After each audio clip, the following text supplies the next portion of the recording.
We're here for Monday with the mayor, and we've returned to Jasper to see Terry Seitz. Hey, Bradford, good day to you. Good day to you. So, it's the day after the Super Bowl, but let's discuss safety. I'd so want to say something about deflated footballs, but I think it's far past its time. But, the safety aspect, and the reason I kind of talked to you today about that, we last week had a truck that was picking up trash struck by a vehicle, and the car left the scene.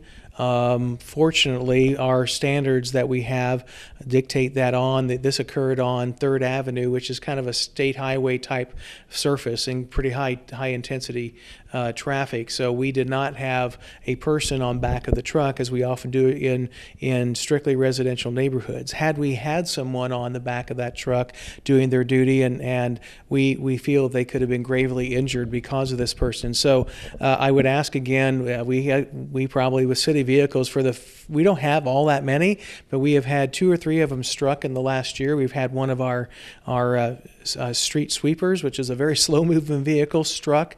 So folks, we really ask that you look out for each other. It's not just about a city vehicle and property damage, but we want to be responsible, and again, leaving the scene is never a good thing. And we hope that can be reconciled and that driver found, and maybe there was a good reason, if there is such a thing, for leaving the scene. So common safety, common sense. We have all the safety things in place that we could have. Of course, we are the only city in the state of Indiana with the InSharp Safety Award that we have for a designation for the last 11 years. But ultimately, when it's on the streets, we're at the mercy of our citizens and visitors and people who pass through. Along with that, and I share this because I see this happen quite often, when you're walking along a city street, please wear some type of bright clothing, light colored clothing, some type of flashing light, something to indicate that you're walking. Even if you're on a sidewalk, it's still advisable, but very often we have people walking along thoroughfares in the city in very dark clothing, and that's so dangerous. And certainly as there's less sunshine during the day, and there's not the daylight savings time for the evening, and the morning, of course, it's darker.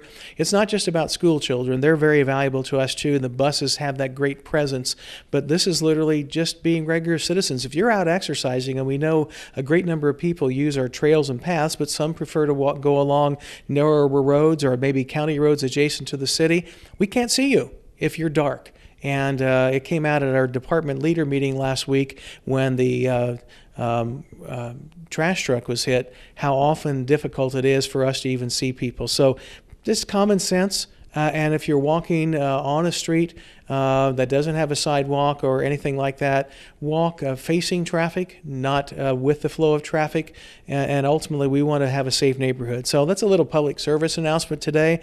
But I really have had fear of a couple of times in the last few months of almost hitting someone because they were wearing black clothing at a very dark time of day. And it's just, don't do that, please. How's that?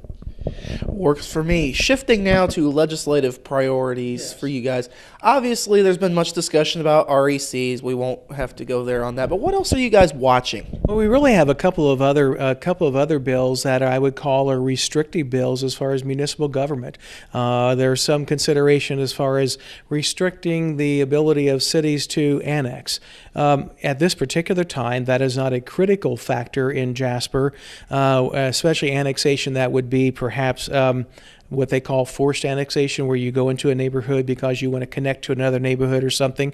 We have not had any of those in our wheelhouse for several years, but we do have annexation that developers come and they want to be a part of the city, and we're just concerned that once you go down that slippery slope, maybe even a developer wouldn't be able to take his development into the city government, into the city of Jasper, and ultimately that is not good for those homeowners or the developers. We wanted to be able to do that.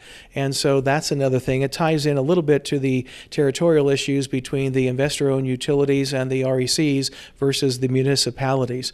And there are a couple of other bills that come forth too. One is one bill to maybe allow absentee voting only or write-in voting only for citizens living within the 2-mile jurisdiction.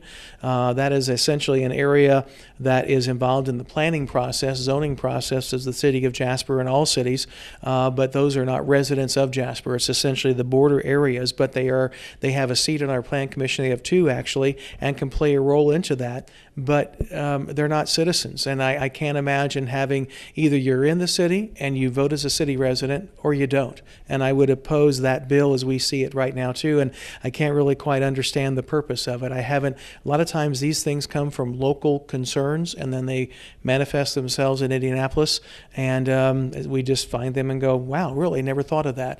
And so we'll see, and we hope that the legislation doesn't make it far enough for a major vote, and we're just monitoring a few of those things. And there are other bills too that more or less we'll just keep track of. In fact, I'm on the legislative committee for the Indiana Association of Cities and Towns, and we have a pretty regular call out to determine these things, what we oppose, what we're for.